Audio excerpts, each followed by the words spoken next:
विद्यार्थी मित्र हो, आंतरराष्ट्रीय राजकारणामध्ये राष्ट्रीय हित संबंधाची चर्चा केल्यानंतर आज आपण राष्ट्रीय सत्ता म्हणजे काय, राष्ट्रीय सत्तेचे वैशिष्ट्य, राष्ट्रीय सत्तेचे घटक बघणार आहोत. परंतु तत्पूर्वी राष्ट्रीय सत्ता म्हणण्यापूर्वी राष्ट्रसत्तेचा उदय आणि विकास कशा स्वरूपाचा निर्माण झालेला आहे याची चर्चा या ठिकाणी करणार आहोत. आंतरराष्ट्रीय राजकारणामध्ये राष्ट्रसत्ता हा घटक अत्यंत केंद्रस्थानी त्या ठिकाणी राहिलेला आहे. राष्ट्रीय सुरक्षा ही संबंध जोपासण्याचे प्रमुख साधन म्हणून राष्ट्रसत्तेकडे त्या ठिकाणी बघण्यात येते. आंतरराष्ट्रीय समुदायामध्ये कोणत्याही राष्ट्राचा दर्जा हा त्या राष्ट्राच्या सामर्थ्यावर, सत्तेवर अवलंबून असतो. परिणामी प्रत्येक राष्ट्र आपली सत्ता, सामर्थ्य वाढविण्याचा प्रयत्न करत असतात. सत्तेच्या प्राप्तीसाठी राष्ट्रात संघर्ष, स्पर्धा असते, कारण त्याच्यावर राष्ट्राचे अस्तित्व, त्यांच्या सार्वभौमत्वाचे संरक्षण, त्यांच्या हित संबंधाची जपणूक अवलंबून असते. म्हणून हॅन्स मॉर्गेन्थ्यू सारखे आंतरराष्ट्रीय संबंधाचे अभ्यासक सत्तेला आंतरराष्ट्रीय राजकारणाचे त्रिकालाबाधित सत्य म्हणतात. आंतरराष्ट्रीय राजकारणामध्ये राष्ट्रसत्ता ही कशा स्वरूपाची महत्त्वाची संकल्पना आहे यावरून त्या ठिकाणी महत्त्व येत असते. कोणतेही राष्ट्र आपले राष्ट्रहित साध्य करण्यासाठी आपली राष्ट्रसत्ता वाढवण्याचा दिवसेंदिवस गणित प्रयत्न त्या ठिकाणी करत असतो. याच कारणामुळे कदाचित जगामध्ये शस्त्रस्पर्धेची होड त्या ठिकाणी निर्माण झालेली आपल्याला दिसून येतात. आज प्रत्येक राष्ट्र शस्त्रास्त्र स्पर्धेची निर्मितीकडे भर देत आहे. किंबहुना प्रत्येक राष्ट्र अणुबॉम्ब, हायड्रोजन बॉम्बसारख्या त्या ठिकाणी शस्त्रास्त्र त्या ठिकाणी निर्माण केली गेलेली आपल्याला दिसून येतात. या संपूर्ण घटकाच्या पाठीमागे राष्ट्रसत्तेचा पावर त्या ठिकाणी वाढला पाहिजे हे घटक ते आहेत. इतर राष्ट्रापेक्षा आपल्या राष्ट्राची राष्ट्रसत्ता ही जास्त असली पाहिजे ही भूमिका आज प्रत्येक राष्ट्र त्या ठिकाणी घेत असते. म्हणूनच आंतरराष्ट्रीय राजकारणामध्ये राष्ट्रसत्तेला किती महत्त्वाचं स्थान आहे या गोष्टीवरून त्या ठिकाणी लक्षात येते. म्हणूनच आंतरराष्ट्रीय संबंधाचे अभ्यासक हॅन्स मॉर्गेन्थ्यू हे तर राष्ट्रसत्तेला आंतरराष्ट्रीय राजकारणामध्ये त्रिकालाबाधित सत्य म्हणून त्या ठिकाणी पाहत असतात. राष्ट्रसत्तेच्या संबंधाविषयी त्या ठिकाणी बोलत असताना त्यांनी पॉलिटिकल अमंग नेशन्स हा संपूर्ण ग्रंथ सत्तेभोवती त्यांनी त्या ठिकाणी गुंफलेला आपल्याला दिसून येतो. सत्तेसाठी संघर्ष हा आंतरराष्ट्रीय राजकारणातील निरपवाद आणि सर्वकालीन सत्य असून प्रत्येक राष्ट्राच्या परराष्ट्र धोरणाचा वर आणण्याचा अंतिम हेतू राष्ट्राच्या सामर्थ्याच्या आधारावर आपल्या राष्ट्रीय हित संबंधाची जपणूक करण्याचा असतो. मॉर्गेन्थ्यूने मांडलेला हा विचार आंतरराष्ट्रीय राजकारणाविषयीचा वास्तववादी सिद्धांत म्हणून त्या ठिकाणी ओळखला जातो. याला रिअलिस्ट थिअरी असे देखील त्या ठिकाणी म्हटलं जातं. आंतरराष्ट्रीय राजकारणामध्ये हॅन्स मॉर्गेन्थ्यूचा पॉलिटिक्स अमंग नेशन हा अत्यंत महत्त्वाचा ग्रंथ त्या ठिकाणी मांडला जातो. या ग्रंथामध्ये त्यांनी राष्ट्रीय हित संबंधाची जपणूक करण्यासाठी राष्ट्रसत्ता ही कशी महत्त्वाची आहे या दृष्टिकोनातून त्यांनी विचार त्या ठिकाणी केलेला आहे. याला सत्तेचा वास्तववादी सिद्धांत त्या ठिकाणी म्हटला जातो. आंतरराष्ट्रीय राजकारणामध्ये अलीकडील काळातील हा अत्यंत महत्त्वाचा असा एक राजकीय सिद्धांत त्या ठिकाणी उदयास आलेला आपल्याला त्या ठिकाणी दिसून येतो. वास्तववादी दृष्टिकोन आंतरराष्ट्रीय राजकारणाकडे सत्ता सामर्थ्याचे राजकारण म्हणून पाहतो. या विचारांचा पुरस्कार H. Carr, Quincy Wright, Martin Wight, George Schwarzenberger यासारख्या अनेक विचारवंतांनी त्या ठिकाणी केला गेलेला आपल्याला दिसून येतो. परंतु आंतरराष्ट्रीय राजकारणामध्ये या सत्तेचा अभ्यास करण्याअगोदर राष्ट्रसत्ताचा संक्षिप्त इतिहास देखील त्या ठिकाणी आपल्याला बघणं क्रमप्राप्त त्या ठिकाणी म्हणत असतो. आपण अलीकडील काळामध्ये म्हणतो की सत्तेच्या संकल्पनेचा उदय हा 17व्या शतकामध्ये राष्ट्रराज्याच्या संकल्पनेच्या उदयाबरोबर किंवा विकसित झालेला त्या ठिकाणी आपल्याला दिसून येतो. परंतु विद्यार्थी मित्र हो, त्याचे अगोदर कितीतरी वर्ष या सिद्धांताचा अभ्यास त्या ठिकाणी केला गेलेला आपण आंतरराष्ट्रीय राजकारणामध्ये दिसून येतो. मग या संदर्भात विचार जर करायचा आपल्याला झालं तर भारतामध्ये देखील इसवी सन पूर्व 2ऱ्या किंवा 3ऱ्या शतकामध्ये मनुस्मृती नावाचा जो ग्रंथ लिहिलेला आहे, या ग्रंथामध्ये देखील राष्ट्रसत्तेचा त्या ठिकाणी उदय किंवा विवेचन म्हणून त्या ठिकाणी केले गेलेले आहे. म्हणून म्हणतो की राजानं सातत्याने आक्रमक अशी भूमिका त्या ठिकाणी ठेवली पाहिजे. आपल्या देशाच्या किंवा राज्याच्या आजूबाजूचे जे काही राज्य आहेत, या राज्याकडे शत्रुत्वाच्या भावनेने त्या ठिकाणी निर्माण केली आहे. आणि जी भूमी आपल्या आधिपत्याखाली नाही आहे, सत्तेखाली नाही आहे, अशी भूमी सातत्यानं राज्यानं आपल्यासाठी अवगत करण्याचा प्रयत्न केला पाहिजे. मग यासाठी भले साम दाम दंडभेद या गोष्टीचा जरी विचार करावा लागला तर राजाने या गोष्टीकडे कमी पाहू नये असा त्यांनी सिद्धांत त्या ठिकाणी मांडलेला आपल्याला दिसून येतो. शत्रूची दुर्बलस्थाने समजून घ्यावीत म्हणून दिलेल्या सूचनाचा सत्तेला त्याच्या विचारात असलेले प्राधान्य त्या ठिकाणी दर्शवितात. याबरोबरच महाभारतातील शांत प्रवाहामध्ये देखील राज्याचे संरक्षण करणे हे राजाचे सर्वप्रथम कर्तव्य त्या ठिकाणी मांडलेलं आपल्याला दिसून येते. आणि राजानं सातत्याने विस्तारवादी भूमिका त्या ठिकाणी ठेवली पाहिजे असे देखील महाभारताच्या या शांती प्रवाहामध्ये आपल्याला त्या ठिकाणी दिसून येते. याबरोबरच अलीकडील इसवी सन पूर्व 3व्या शतकामध्ये 300 शतकापूर्वी कौटिल्य नावाचा एक भारतामध्ये विचारवंत होऊन गेलेला आहे. या कौटिल्यांनी अर्थशास्त्र नावाचा एक ग्रंथ त्या ठिकाणी लिहिला आहे. भारताच्या राजकारणामध्ये अत्यंत महत्त्वाचा हा एक ग्रंथ त्या ठिकाणी ठेवलेला आहे. या ग्रंथामध्ये कौटिल्यांनी संपूर्णपणे राजाची कार्य आणि शासन चालवण्यासाठी राजसकट चालवण्यासाठी राज्याने किंवा मंत्रिमंडळाने कोणती कामे त्या ठिकाणी केली पाहिजे, मंत्रिमंडळाचं स्वरूप त्या ठिकाणी कसं पाहिजे याचे विवेचन कौटिल्यांनी अर्थशास्त्र या ग्रंथामध्ये केलेलं आहे. मग कौटिल्य म्हणतात की राजानं सातत्यानं विस्ताराची भूमिका त्या ठिकाणी ठेवली पाहिजे. आपले उद्दिष्ट पूर्ण करण्यासाठी परराष्ट्र धोरण आखत असताना राजण्याची भूमिका देखील त्या ठिकाणी ठेवली पाहिजे. आणि याबरोबर राजा कसा असावा या संदर्भात देखील त्यांनी अनेक सूचना त्या ठिकाणी राजासंदर्भात केल्या आहेत. 24 तासापैकी राजाचे 24 तास कसे असावे याचा प्रत्येक गोष्टीला त्यांनी प्राधान्य त्या ठिकाणी दिलेलं आहे. ब्रह्ममुहूर्तावरती राजाने उठून सनी संपूर्ण ध्यानधारणेनंतर संपूर्ण आढावा राज्याचा त्या ठिकाणी घेणं गरजेचं आहे.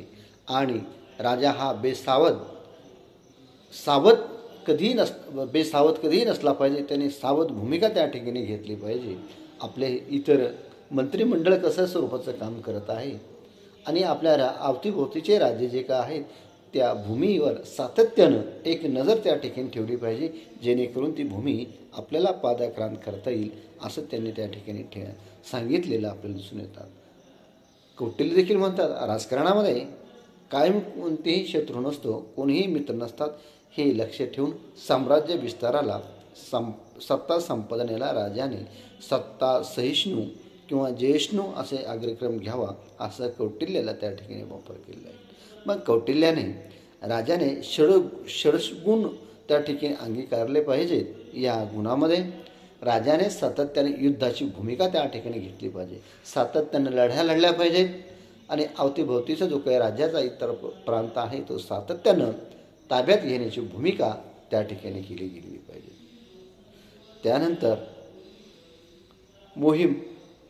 युद्ध करण्यासाठी सातत्याने राजाने त्या ठिकाणी मोहिमा देखील आखल्या पाहिजेत अशी भूमिका त्या ठिकाणी घेतलेली आपल्याला दिसून येते. आणि बऱ्याचदा शांतता करारही त्या ठिकाणी प्रस्तावित झाले पाहिजे अशी भूमिका त्यांनी ठेवलेली आहे. तटस्थता, दुसऱ्या राज्यात आश्रय घेणे अशा गोष्टींचा समावेश त्या ठिकाणी होतो. अशा स्वरूपामध्ये प्राचीन काळापासून भारतामध्ये सत्य संकल्पनेला किंवा राष्ट्रसत्तेला महत्त्व त्या काळामध्ये देण्यात आलेलं आपल्याला दिसून येते. याबरोबरच चीनमध्ये देखील चीनी विचारवंत सेन्स्यू याने आपल्या आर्ट ऑफ वॉर या प्रसिद्ध ग्रंथामध्ये सत्तेविषयीचा महत्त्वपूर्ण विचार मांडला आहे. त्याने देखील साम्राज्य विस्तारावर भर दिलेला असून शत्रूच्या क्षमतेचे सूक्ष्म निरीक्षण करून साम्राज्य विस्ताराची योजना आखावी अशी सूचना दिली आहे. साम्राज्य विस्तार हा सत्ता वृंदगीत करण्याचा महत्त्वाचा मार्ग मांडण्यात त्या ठिकाणी आलेला आहे. अशा स्वरूपामध्ये आंतरराष्ट्रीय राजकारणासंदर्भात सत्तेचे घटक हे प्राचीन काळापासून तर आजपर्यंत अत्यंत महत्त्वाचे राहत आलेले या गोष्टीवरून आपल्याला लक्षात येते. याबरोबर सत्तेविषयीचा हा वास्तववादी दृष्टिकोन जर खऱ्या अर्थानं मध्ययुगीन काळामध्ये जर आपल्याला बघायचा असेल 17व्या शतकामध्ये, तर खऱ्या अर्थानं तो म्हणजे मॅकियावेली या इटालियन विचारवंतांनी मांडलेला आपला द प्रिन्स नावाच्या ग्रंथामध्ये त्या ठिकाणी आपल्याला दिसून येतो. याने राजा केंद्रबिंदू ठेवून सातत्यानं राज्यानं आपल्या प्रदेशाचा विस्तार केला पाहिजे, सातत्याने युद्धाची भूमिका त्या ठिकाणी घेतली पाहिजे, अशी त्या ठिकाणी राजाला त्या ठिकाणी सल्ला देखील दिलेला आहे. राजाला उपदेश देत असताना मॅकियावेली आपल्या या प्रिन्स ग्रंथामध्ये म्हणतात की राजा हा सिंहासारखा शूर पाहिजे, याबरोबरच राजा हा कोल्यासारखा देखील धूर्त असला पाहिजे. या मॅकियावेलीच्या विवेचनावरूनच आपल्या लक्षात येते की राजामध्ये कोणकोणते गुण त्या ठिकाणी असणं गरजेचे आहे. प्रसंगी राजानं सावध राहून सातत्यानं आपल्या आजूबाजूचा जो प्रदेश आहे तो आपल्या साम्राज्यामध्ये जोडण्याचा प्रयत्न सातत्याने केला पाहिजे, अशी मॅकियावेलीची त्या ठिकाणी आपल्याला धोरण त्या ठिकाणी दिसून येतं. म्हणजे सत्ता हाच केंद्रबिंदू मॅकियावेलीच्या या ग्रंथामध्ये देखील आपल्याला पाहायला मिळत असतो. अशा स्वरूपामध्ये राष्ट्रराज्य संकल्पनेचा खऱ्या अर्थानं मॅकियावेलीच्या काळामध्ये उदय त्या ठिकाणी झालेला आपल्याला दिसून येतो. युरोपमध्ये वेस्टफालियाच्या करारापासून राष्ट्रराज्याची कल्पना उदयास आलेली आहे. राष्ट्रराज्याच्या कल्पनेबरोबर सार्वभौमत्वाची कल्पना विकसित झाली आहे. या कल्पनेनुसार राष्ट्राने कोणत्याही बाह्य किंवा परकीय दबावाला बळी न पडता राष्ट्रातील उपलब्ध साधन संपत्तीच्या आधारावर सत्ता विस्तार करणे हा प्रत्येक राष्ट्राचा अधिकार आहे. हा विचार प्रभावी त्या ठिकाणी बनलेला आपल्याला त्या ठिकाणी दिसून येतो. अशा स्वरूपामध्ये राष्ट्रसत्तेचा एकंदरीत आपल्याला विचार त्या ठिकाणी केला गेलेला आपल्याला दिसून येतो. त्यानंतरचा घटक म्हणजे सत्ता, अर्थ आणि स्वरूप. सत्ता ही एक गुंतागुंतीची संकल्पना आहे, यावरून आपल्या लक्षात येते. अनेक विचारवंतांनी सत्तेच्या व्याख्या देण्याचा प्रयत्न केला आहे, पण या सर्व व्याख्या उत्तर देण्यापेक्षा प्रश्नच उभे करतात.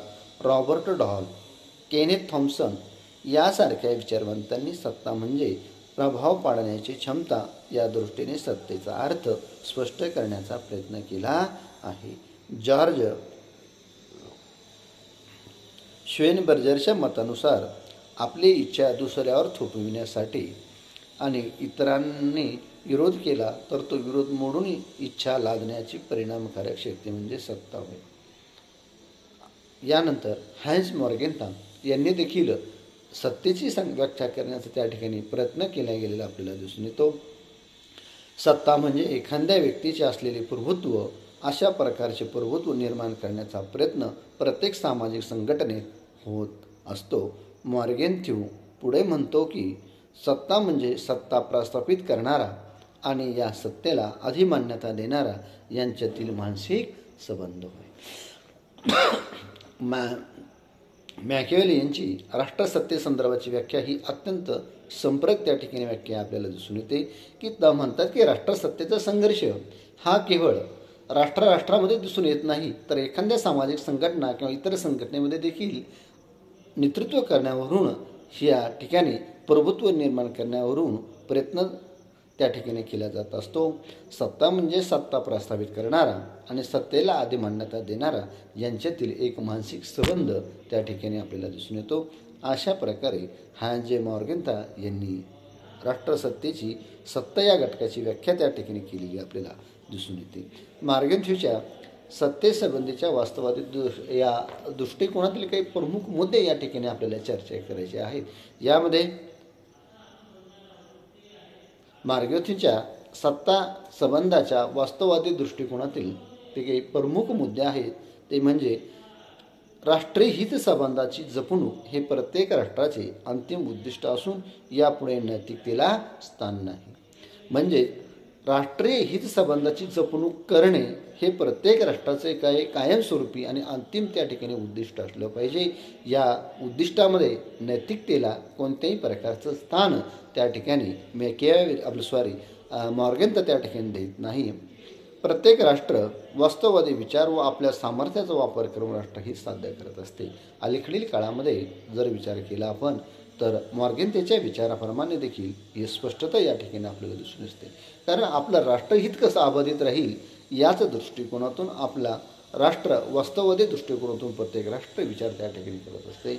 आजच्या काळातील जे काही America, Russia, Ukraine, Iran, Israel यांच्या संदर्भातल्या ज्या युद्धासंदर्भातला किंवा व्यापार युद्धामधला जर आपण फरक लक्षात घेतला तर राष्ट्रहित त्या ठिकाणी सर्वोपरी राहत आलेले आपल्याला दिसून येतात.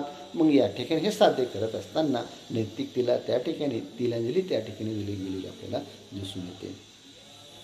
उपलब्ध परिस्थिती आणि पर्यायांचा वास्तववादी दृष्टिकोनावर विचार करून हित संबंध जोपासण्याच्या दृष्टीने आवश्यक तो निर्णय घ्यावा. येथे नैतिक आणि अनैतिकतेचा विचार गौण ठरत असतो. व्यक्तिनिरपेक्ष नियमावर आंतरराष्ट्रीय राजकारण चालते. यात राष्ट्राच्या हितासाठी काय आवश्यक आहे याचा विचार करून राष्ट्राने निर्णय घ्यावा लागत असतो. सत्ता प्रत्येक राष्ट्राचे साध्य आणि साधन आहे.